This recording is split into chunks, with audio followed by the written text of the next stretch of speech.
Okay, so as a software engineer, there's certain foundational things that you should do. One of the first things you should do is you should read a couple books. There's some good books out there. I can recommend a couple. But another thing you should do, you should try and work on some skills by completing what's called a kata or a dojo. And so this is a very famous one. It's called the Gilded Rose, and it basically is code that's really ugly to look at, and it'll make you twitch when you see it. But the idea is you're supposed to take this code and refactor it and add tests and do all the things that you would do to legacy code to modernize it and make it something you can actually maintain. So here's some of the requirements. So Gilded Rose, it gives you the story. It's basically this merchant, this market where it has some requirements, but it's set in, I don't know, World of Warcraft era.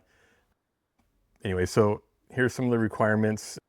You have things to sell. So all items have a sell-in value, which denotes the number of days you have to sell the items. All items have a quality value, which denotes how valuable the item is. At the end of each day, our system lowers both values for every item. And so you can look at the code, you can find it on GitHub, and you can look at the test that was written. It doesn't really do anything, but you can also look at the code and try and figure out, okay, how much does it decrease in quality? How much does it decrease? How does the sell-in date decrease? You can see all that.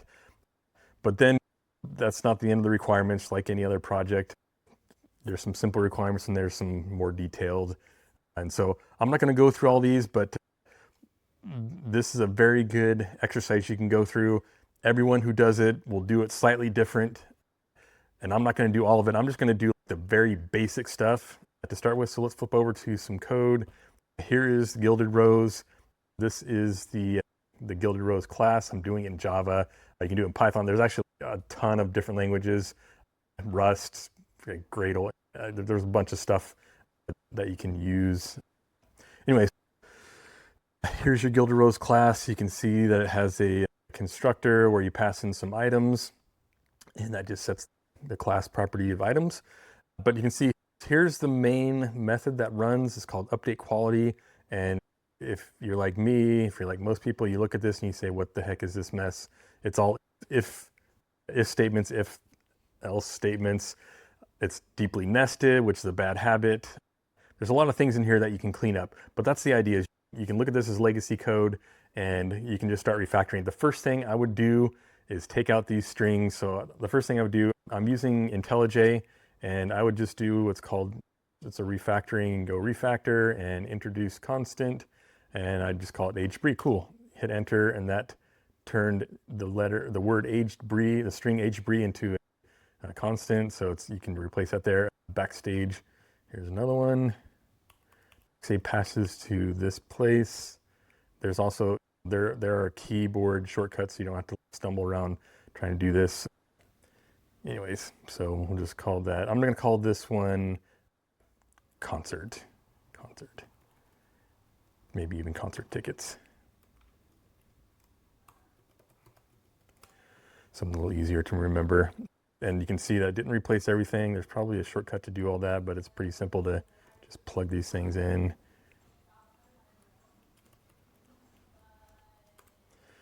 And next thing up is this sulfurous hand of Regneros. And you can look at the requirements, what this actually is, but we're just going to do that. I think this might be a legendary item, in which case I should change it to legendary. But anyway, for now, we're just going to replace this stuff. Again, there's lots of shortcuts you can use in IntelliJ. Okay, so that just doing that. Oh, here we go, aged brie. Let's just swap this out. All right. So right away, that cleans it up a little bit. It makes the lines a little less lengthy, which is a good practice. Hard-coded strings, you can just swap those out for constants. Okay, the other thing I see here that I don't like is this for loop. You can try to avoid for loops. Sometimes you have to use them, but right now they're using the for loop with the index. And then you see you have this items.i. First thing I would do is you can recognize that there's a you can just replace this with a different kind of for loop. And let's see, what type are items? Items are type item. Okay. For. And if you're not familiar with this pattern in Java, you're just basically replacing an index with the actual object itself. And so I'm just going to copy the contents of this. We're going to do a mass replace. So there's certain operations you can do that are kind of safe. This one's a little, replacing strings is like one of the safest things you can do. But for this one, I'm just going to swap these out. Let's see, replace. Oops. So we're going to swap out items.i for just item. And I'm going to go through and I'm going to just replace these up here. I'm keeping the code below just as a reference. I know you can just restore it from with a git command, but anyways, I tend to keep some code around. Okay, so that's the end of that one. So this code down here has been superseded by the refactored code. But like I said, sometimes I just like to keep this code around for a little bit longer, but just as a reference in case I miss something. So doing those two things have cleaned up the code a little bit. We still have the problem with all these if then else, but there's definitely techniques you can use to clean that up, and we'll go through that in a future video. One thing I do want to mention, whenever I see this many ifs, and there's a pattern out there, it's called the strategy pattern. It may not apply perfectly here, but it's a good pattern to get familiar with. I like using it whenever I can. But anyway, so for now, this is where I'm going to stop. The actual tests it's just like it's like a do nothing test, honestly. It creates an item, gives it the name foo, and then it asserts that it tries to do a test that the name is actually fix me, but it's not.